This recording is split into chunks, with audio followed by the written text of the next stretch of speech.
Meditation చేసినట్టే పాడారు. చాలా నిజం నిజం. ఎలాగో గుండె ఎలా మెడిటేట్ చేయి. బాలు గారు కూడా ఎంత బాగా పాడారు. బాలు గారు కూడా ఎంత బాగా పాడారు. బాలు గారు నేను పాటలో మెడిటేషన్ మాటలు కూడా చేస్తావు కదా. అమ్మా పాటలో మెడిటేషన్ చేయాలి నువ్వు. అమ్మో నేను ట్రై అది కరెక్టే. ఏనాడు విడిపోని ముడి వేసిని, ఏనాడు విడిపోని ముడి వేసిని, ఈ చెలిమి తోడు ఈ పసుపు తాడు మూసినది నేడు, ఈ పసుపు తాడు ఈ మధురయామి, ఏ జన్మ స్వప్నాల అనురాగం, ఏ జన్మ స్వప్నాల అనురాగం, మూసినది నేడు, ఈ పసుపు తాడు మూసినది నేడు, ఈ పసుపు తాడు ఈ సుఖయామం, ఏనాడు విడిపోని ముడి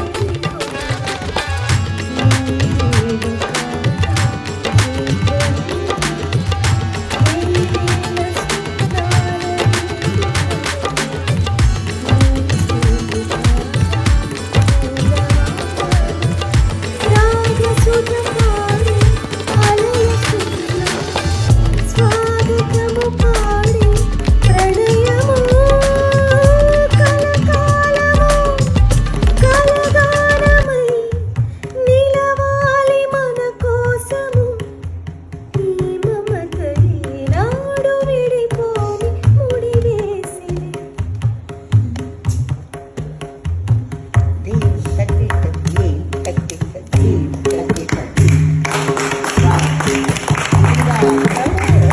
ఈ పాట ఈ పాట పాడుతుంటే అలా కళ్ళ నుండి వచ్చేస్తాయి. ఆ పాట అసలు మీరు అలా పాడే కళ్ళ నుండి వచ్చేస్తాయి.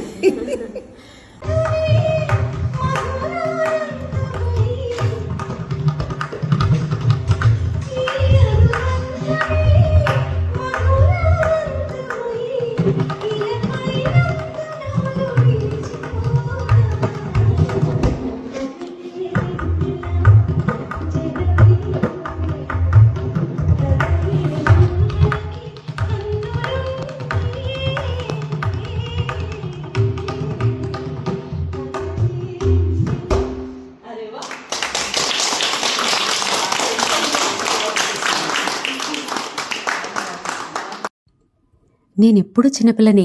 ఎందుకంటే నా వయసంతా రికార్డింగ్ స్టూడియోల్లోనే గడిచిపోవటం వల్ల నాకు వయసు అయినట్టే తెలియలేదు. నేను ఇప్పటికీ చిన్నపిల్లనే అని లాస్ట్ మంత్ మేము వెళ్ళినప్పుడు మాతో పంచుకున్న ఆ విషయాలన్నీ ఇప్పటికీ నా చెవిలో తిరుగుతూనే ఉన్నాయి. బహుశా అమ్మని చివరిసారిగా కలిసింది మేమేనేమో. వీరినే కారణజన్ములు అంటారు. దేవుడు భూమి మీదకి ఒక చరిత్ర రాయటానికి కిందకి పంపిస్తాడు. అమ్మ చరిత్ర రాసేశారు, అయిపోయింది. మళ్ళీ దేవుడి దగ్గరికే వెళ్ళిపోయారు. ఒక పక్క బాధగానే ఉంది.